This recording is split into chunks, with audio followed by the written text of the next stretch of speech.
درجہ بالا میں ایک سے زائد، کیوں؟ سی اور بی بالکل درست ہے، سی اور بی کیا ہے بھائی؟ بالکل درست جواب ہے نا۔ یہ داستان کانپور میں لکھی گئی تھی، کہاں لکھی گئی تھی؟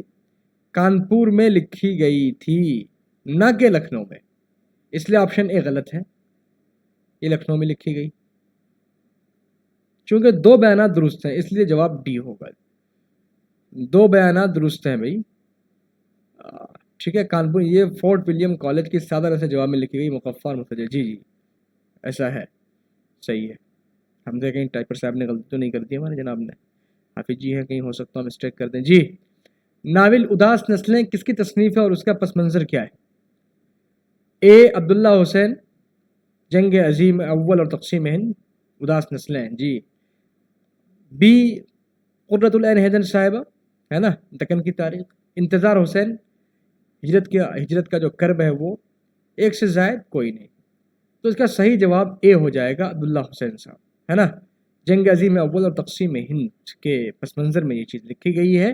ہم سب جانتے ہیں کہ اداس نسلیں اردو ادب کا ایک سنگ میل ناول ہے جس میں برطانوی ہند جنگ عظیم اول، جلیانوالہ باغ کا سانحہ اور تقسیم کے سماجی اثرات کو روشن آغاز کردار کے ذریعے دکھایا گیا، روشن آغا کے کردار کے نام سے ذریعے دکھایا گیا ہے، ٹھیک ہے نا۔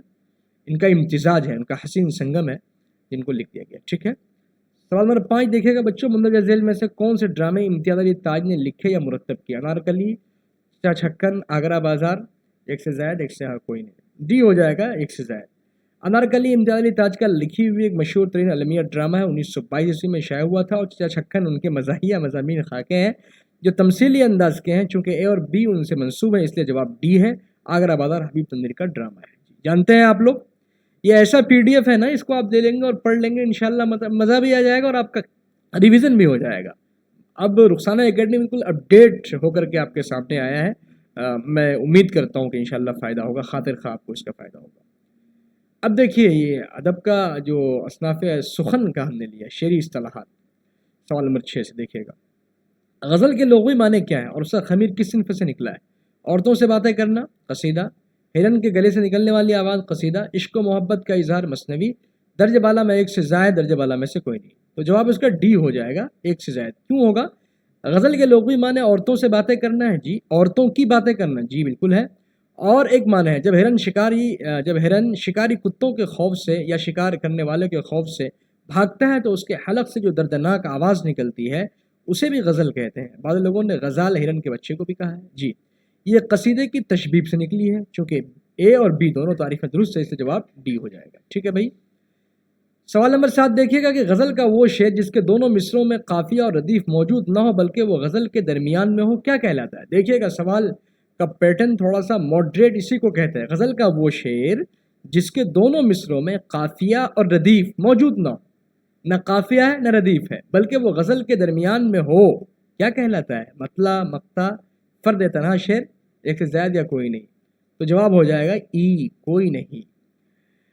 غزل کے مطلع کے علاوہ باقی اشعار جن کا صرف دوسرا مصرع ہم قافیہ و ہم ردیف ہوتا ہے انہیں ہم عام شعر یا بیت کہا جاتا ہے، بیت غزل نہیں، بیت غزل دوسری چیز ہو جائے گی، بیت کہا جاتا ہے۔ چونکہ دیے گئے آپشن میں یہ نام نہیں ہے اس لیے جواب ای ہوگا، بھائی ای کا بھی تو خیال رکھنا ہے۔ چلیے سوال نمبر 8 دیکھیے گا، صنف مثنوی کی بنیادی پہچان کیا ہے؟ جو مثنوی صنف ہے اشعار کا، نظم کا، تو اس کی بنیادی پہچان کیا ہے؟ اس کا ہر شعر ہم قافیہ ہوتا ہے کہ ہر شعر کا قافیہ بدل جاتا ہے، اس میں کوئی طویل قصہ داستان نظم کی جاتی ہے، اس کے تمام اشعار ایک ہی بحر میں ہوتے ہیں، ایک سے زائد کوئی نہیں، جواب اس کا ڈی ہو جائے گا، ایک سے زائد۔ کیوں بھائی؟ تینوں بیانات مثنوی کی تعریف پر پورے اترتے ہیں۔ لفظ مثنوی عربی کے ثنا دو کے معنی ہوتے ہیں، بنا ہے، جس کے معنی دو کے ہیں، مثنا ثلاث و رباع ہے نا، یعنی اس کے ہر شعر کے دونوں مصرے آپس میں ہم قافیہ ہوتے ہیں۔ چلیے سوال نمبر 9 دیکھیے گا، مرثیے کے اجزاء ترکیبی کی صحیح ترتیب کیا ہے؟ جی یہ تو آپ بتا ہی دیں گے بھائی، یہ تو بہت آسان ہے، ڈی ہو جائے گا، ہے نا۔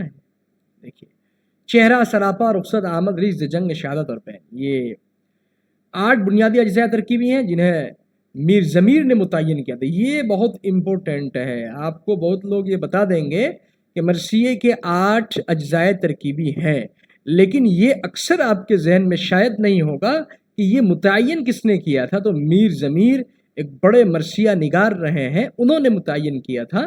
انیس و دبیر پڑھے ہوں گے، اس سے پہلے کے بھی مرثیہ نگار ہیں میر ضمیر صاحب، بلکہ ان کے امام کہہ لیجیے آپ. میر ضمیر نے یہ متعین کیا تھا اور میر انیس و دبیر نے انہیں فنی بلندی عطا کی. ہاں، میر ضمیر نے ان کو بنایا، یعنی اس کو متعین کیا اپنے تحقیقاتی مطالعے سے، اور میر انیس اور دبیر نے باضابطہ طور پہ اس پیرائے پر مرثیے لکھے اور کہے، اور پھر وہ مشہور ہوا. اور انیس و دبیر کو کون نہیں جانتا ہے جی. اچھا، کمنٹ میں لکھ کے بتائیے گا موازنہ انیس و دبیر کن کی کتاب ہے جی، بتا دیجیے گا. کیا پتا کتاب کا نام پوچھ لے، کہیں شبلی تو نہیں ہے. چلیے، ہاں، ربائی کے بارے میں کون سا بیان درست ہے؟ یہ دیکھیے گا اسٹیٹمنٹ کی شکل میں. ربائی میں کل 4 مصرے ہوتے ہیں. کیا پتا بھائی، ہم کو تو نہیں معلوم. ربائی مطلب 4 کا تو ویسے ہوتا ہے لیکن پتہ نہیں. اس کا پہلا اور دوسرا اور چوتھا مصرع ہم قافیہ ہوتا ہے. ربائی کے لیے بحر اور یا ہرزج ہے نا، اور کیا کہتے ہیں کہ مخصوص اوزان، بحر اور کے مخصوص اوزان مقرر ہیں، اور کیا کہتے ہیں اس کو درجہ والا ایک سے زائد اور کوئی نہیں. ٹھیک ہے، بحر ہے نا، اور حزج بھی اس کو کہتے ہیں. اس کو ایک پڑھا گیا بحر حزج ہے نا، بحر حزج وہ اوزان متعین کرنے کے لیے پڑھے جاتے ہیں جس میں اشعار کے اوزان پر بحث کی جاتی ہے. ٹھیک ہے بھائی.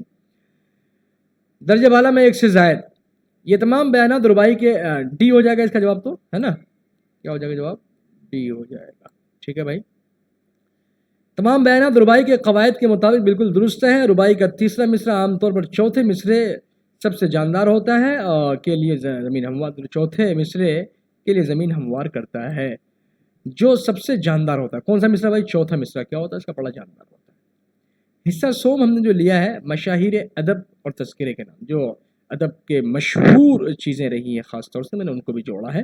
دیکھیے گا مرزا غالب کے خطوط کے مجموعوں کے نام کیا ہے؟ عود ہندی، بعض لوگوں نے اس کو عود ہندی بھی پڑھا ہے. اردو معلّہ، غبار خاطر. تو جواب اس کا ڈی ہو جائے گا. پہلے آپ یہ جان لیجیے جواب کیا ہو جائے گا اس کا؟ ڈی ہو جائے گا. ٹھیک ہے. کیوں بھائی؟ عود ہندی غالب کا پہلا مجموعہ ہے، اردو معلّہ دونوں غالب کے خطوط کے مجموعے ہیں، اس لیے جواب ڈی ہوگا. غبار خاطر مولانا آزاد صاحب کی تصنیف 24 خطوط کا مجموعہ ہے. ٹھیک. غبار خاطر سے یاد آیا کہ بھائی صدیق محترم مولانا آزاد نے کن کو کہا ہے؟ ذرا کمنٹ میں لکھ کے ضرور بتائیے گا جی. سوال نمبر 12 دیکھیے گا.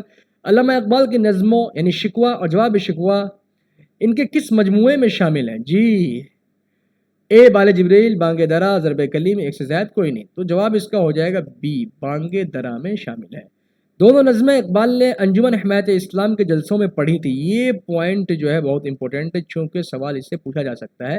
اس کی وجہ یہ ہے تو پتہ ہی ہے کہ ان کی نظمیں ہیں، لیکن یہ جاننا کہ بھئی یہ کہاں پڑھی گئی تھی. تو دونوں نظمیں جو ہے انجمن حمایت اسلام کے جلسوں میں پڑھی گئی تھی اور یہ ان کے پہلے اردو مجموعے بانگ درا کا حصہ ہے. ایک چیز یہاں اور واضح ہو گیا کہ بانگ درا جو ہے اقبال کا پہلا اردو مجموعہ ہے. فارسی مجموعہ کون سا ہے؟